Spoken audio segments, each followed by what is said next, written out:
दोस्तों percentage series की ही तीसरे वीडियो में मैंने आप लोग को बताया था कि किसी वस्तु की कीमत में अगर दो क्रमवार मूल्य वृद्धियां की जाती है तो वो किस एकमात्र मूल्य वृद्धि के समतुल्य होता है, इसको कैसे कैलकुलेट करना है मैंने उसमें बताया था। जबकि चौथे वीडियो में यानी कि परसेंटेज सीरीज के ही चौथे वीडियो में मैंने आप लोग को यह बताया कि अगर किसी वस्तु के कीमत में दो क्रमवार बट्टे दिए जाते हैं तो वो किस एकमात्र बट्टे के समतुल्य है। इन दोनों ही वीडियो के लिंक मैंने आपको डिस्क्रिप्शन में डाल दिया हुआ, आप देख लीजिएगा जाकर के अगर नहीं देखा तो।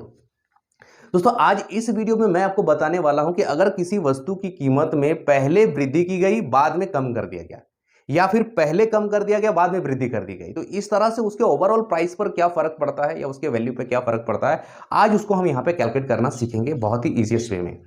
तो दोस्तों वीडियो को अंत तक जरूर देखिएगा क्योंकि वीडियो बहुत ही मजेदार होने वाला है। नमस्कार दोस्तों, मैं हूं बानेश कुमार महतो, आप देख रहे हैं romancing with mathematics. So without wasting any time let's get romantic with mathematics. दोस्तों आज का जो सवाल है वो सवाल है कि फलों के मूल्य में 30% कमी करने पर उनकी बिक्री जो है वो 40% बढ़ जाती है और इस तरह से इसके इनके बिक्री मूल्य पर क्या फर्क पड़ेगा, क्या प्रभाव पड़ेगा। तो दोस्तों जैसा कि मैं हमेशा कहता हूं कि किसी भी क्वेश्चन को हल करने से पहले सबसे ज्यादा जरूरी होता है उस क्वेश्चन को समझना। अगर आप क्वेश्चन को अच्छे से समझ गए तो आपका 75% काम तो वहीं पे हो जाता है। तो चलिए दोस्तों इस क्वेश्चन को एक बार समझते हैं बढ़िया से बारीकी से। ये क्या कहना चाहता है? ये कहना चाहता है कि फलों के मूल्य में 30% कमी करने पर, तो जाहिर सी बात है कोई फल विक्रेता की बात हो रही है यहाँ पे। तो मान लीजिए दोस्तों कि एक कोई फल विक्रेता है और उसने क्या किया, अपने फलों का जो प्राइस है उसको 30% कम कर दिया। ठीक है, तो 30% कम कर दिया तो क्योंकि फलों की कीमत अब सस्ती हो चुकी है तो इससे क्या हो गया, बाजार में डिमांड आ गया जाता, उसकी बिक्री ज्यादा बढ़ गई। जितना वो नॉर्मली बेचा करता था उससे उसने क्या किया, 40% अधिक बेच दिया। तो अब हमसे पूछा जा रहा था कि बताइए कि इससे उसकी जो बिक्री मूल्य अर्थात उसकी जो सेल्स रेवेन्यू है उस पे कितना ओवरऑल फर्क पड़ेगा। तो दोस्तों मैं आपको बता दूं कि बिक्री मूल्य पर जो इफेक्ट पड़ता है वो आपके प्राइस का भी इफेक्ट पड़ता है डायरेक्टली, और उसके सेल्स का भी फर्क पड़ता है डायरेक्टली। डायरेक्टली का मतलब क्या है कि अगर मान लीजिए 30% कम कर दिया जाए प्राइस को तो सेल्स रेवेन्यू भी 30% नीचे आ जाएगा। अगर मान लीजिए उसकी सेल्स बढ़ जाए 40% तो उसका सेल्स रेवेन्यू भी 40% बढ़ जाएगा। ठीक है, चलिए तो अब इसको कैसे कैलकुलेट करेंगे। इसका मतलब क्या हो गया कि एक बार 30% कमी की गई, बाद में फिर उसी पर 40% बढ़ाया गया, तो इससे ओवरऑल क्या फर्क पड़ा। तो इसे हम दो तरीके से सॉल्व कर सकते हैं। पहला तरीका, सबसे इजीएस्ट तरीका मैं बताने की कोशिश कर रहा हूं, समझने की कोशिश कीजिएगा। ठीक है, मान लीजिए कि जो उसकी जो टोटल सेल्स रेवेन्यू या फिर कहें बिक्री मूल्य था कि वो नॉर्मली जो बेचा करता था वो ₹100 का बेचा करता था। ठीक है, ये आप मान लीजिए कि वो नॉर्मली ₹100 का बेचा करता था। अब हुआ ये कि भाई उसकी जो उसने जो क्या किया, प्राइस कम कर दिया फलों की 30%। तो अब उसका जो सेल्स रेवेन्यू है जो ₹100 हुआ करता था कभी, वो घट जाएगी। कितनी घट जाएगी, 30%। तो 30% घट जाएगी तो कितना रह जाएगा ना, इसका 70% रह जाएगा। ठीक है, 70% को हम इस प्रकार भी लिख सकते हैं। ठीक है, ये आ गया मेरा फलों की। जैसे ही प्राइस हमने कम किया तो हमारा सेल्स रेवेन्यू घट करके ये वाला अमाउंट रह गया। ठीक है, अब कह रहा है कि पर उनकी क्या हुई, उनकी बिक्री 40% बढ़ गई। तो 40% बढ़ गई मतलब इस जो सेल्स रेवेन्यू अभी जो हमारा आया है ये 40% बढ़ जाएगा। 40% बढ़ जाएगा तो क्या हो जाएगा, बढ़ करके हो जाएगा 140%। ठीक है, तो क्या है, ये क्या है, हमारा लेटेस्ट वाला जो है सेल्स रेवेन्यू है, क्या आता है देखते हैं। तो हमारा जो लेटेस्ट वाला ये सेल्स रेवेन्यू है यानी कि वर्तमान वर्तमान बिक्री मूल्य, और वो क्या आया कैलकुलेट कर लीजिए। देखिए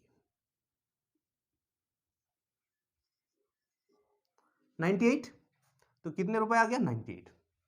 अब आप मुझे बताइए कि उस बंदे का, उस फल वाले का जो पहले का सेल्स रेवेन्यू था ₹100 और अब उसके घट करके आ गया 98, तो कितने का फर्क पड़ा, ₹2 का फर्क पड़ गया। ₹100 पे ₹2 का फर्क पड़ गया, क्या हुआ, कम हो गया। वृद्धि हुआ है या कम हुआ है, कम हुआ है। तो हम कह सकते हैं कि उसके सेल्स रेवेन्यू में 2% की कमी आ गई। ठीक है, ये तरीका आसान है दोस्तों। चलिए अब अगर ये तरीका आपको समझ में आ गया है तो अब मैं आपको दूसरा तरीका बता सकता हूं। दूसरा तरीका क्या है, दूसरा तरीका जैसे कि हम लोगों ने एक फॉर्मूला का इस्तेमाल किया था जब हमने इसी चैप्टर के, इसी सीरीज के थर्ड टाइप के क्वेश्चन को जब हमने डिस्कस करा था कि किसी वस्तु के कीमत में अगर दो क्रमवार मूल्य वृद्धियां होती हैं तो वो किस एकमात्र मूल्य वृद्धि के समतुल्य है, वहां पर भी आप ये तरीका लगा सकते थे। अभी हम बात करते हैं कि वहां पे जो मैंने आपको बताया था उस वीडियो में, वहां जो फॉर्मूला मैंने बताया था कि उस एकमात्र समतुल्य वृद्धि को कैलकुलेट करने का तरीका था कि आप, ये सूत्र मैंने आपको बताया था कि a plus a into b by 100। अगर आप चाहें तो इस सूत्र का इस्तेमाल करके भी आप इसको कैलकुलेट कर सकते हैं, लेकिन उसमें एक चीज ध्यान देने वाली है। वो चीज क्या ध्यान देना है आपको? आपको ध्यान देने की जरूरत है कि जैसे वहां पर क्या कर रहे थे हम लोगों ने, जैसे वहां वृद्धि था, दोनों बार वृद्धि था, तो मैंने ज्यादा उस पर फोकस नहीं किया था, मतलब कि साइन पर, कि उसके आगे क्या साइन लगने वाला है। लेकिन इसमें आपको देखना पड़ेगा, जैसे यहां लिखा हुआ है 30% कमी, तो 30, अगर आप इसको ए मान रहे हो ना, अगर मान लीजिए आप इसको ए मान रहे हो, तो ए की वैल्यू यहां पे होगी -30, ठीक है। और अगर ये बी है तो यहां जैसे लिखा गया 40% अधिक, तो आप इसे लिखोगे +40।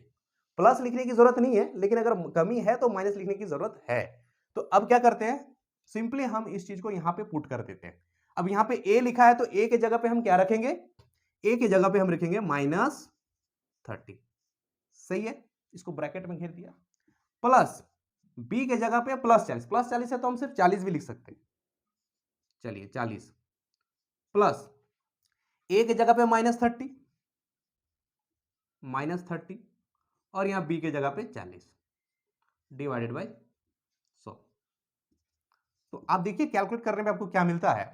चलिए यहां पे हम लिख सकते हैं -30, यहां पे 40 और यहां पे आपका हो जाएगा -12।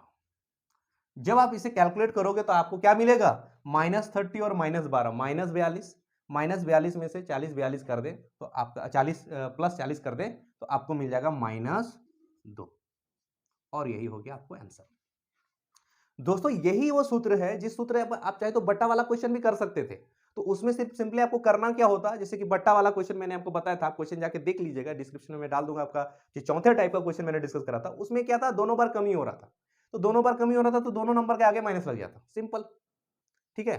खैर वो वीडियो आप जाके देख लीजिएगा, आप उसको ट्राई करके देख लीजिए, अगर समझ ना आए तो वीडियो पे कमेंट कीजिएगा, मैं दोबारा इस पर वीडियो बना दूंगा, ठीक है। तो उम्मीद करता हूं दोस्तों कि आज की ये वीडियो आप लोग को पसंद आई होगी। अगर वीडियो पसंद आई है तो हमारी इस वीडियो को लाइक कीजिए, और चैनल पर अगर नए हैं तो चैनल को सब्सक्राइब कर लीजिए, ताकि आने वाली सभी वीडियो की नोटिफिकेशन आपको मिलती रहे।